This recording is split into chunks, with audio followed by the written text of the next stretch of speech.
नमस्कार दोस्तों, हाजिर हूँ मैं अपना ज्योतिषीय कार्यक्रम लेके। प्रथम बार के स्वामी भगवान बुद्ध के चरणों में नमन करते हुए आज मैं आपसे चर्चा करूँगा। पिछले कार्यक्रम में मैंने अपने में आपसे चर्चा करी थी राजनीतिक राजयोग की। राजयोगों के बारे में मैंने समझाया था केंद्र और त्रिकोण के संबंध को। आज मैं व्यापारिक राजयोग की आपसे चर्चा करूँगा। और बुध ग्रह जो है वो व्यापार का नैसर्गिक कारक ग्रह है, तो मैं आज आपसे व्यापार की चर्चा करूंगा। उस व्यापार की चर्चा में मैं आपको समझाना चाहता हूं आज कि लग्न कुंडली का जो 7वां भाव होता है, तो 7वां भाव में आपको समझाने जा रहा हूं कि 7th हाउस जो होगा, अपन लग्न कुंडली से देखेंगे 7th हाउस। तो 7th हाउस में 7 का अंक जो बना हुआ है ये, तो आप मेष लग्न की ये पत्रिका है। मैं काल पुरुष की पत्रिका से भी आपको समझा रहा हूँ, कोई आप कंफ्यूज ना हो। 1 नंबर से डाला है, भाव अलग होते हैं, राशियाँ अलग होती हैं, तो भाव से मैं आपको समझा रहा हूँ। तो 7 नंबर का स्वामी 7th हाउस है, तो 7th का स्वामी शुक्र हो गया।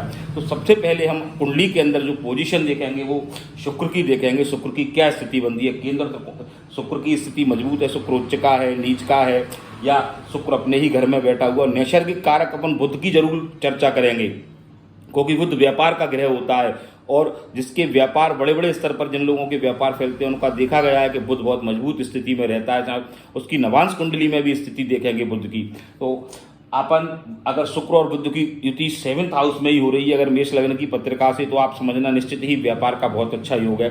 व्यापार के लिए एक चर्चा मैं आपसे और करना चाहूँगा। 10th हाउस का भी देखा जाता है। व्यापार बिना प्रचार के, प्रसार के और नाम के नहीं चलता है, इसलिए अपन सूर्य की स्थिति को भी देखेंगे।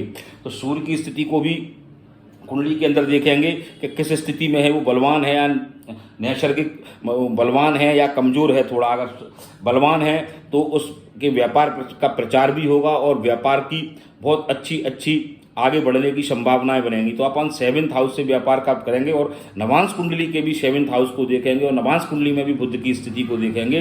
बुध जब मजबूत होगा तो आपकी व्यापार की स्थिति बहुत मजबूत होगी।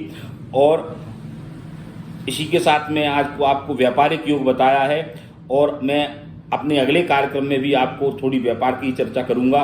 और आपकी समझ में ना आया हो तो आप हमारे कमेंट्स बॉक्स में प्रश्न कर सकते हैं, मैं आपको द्वारा बताऊंगा, द्वारा समझाऊंगा।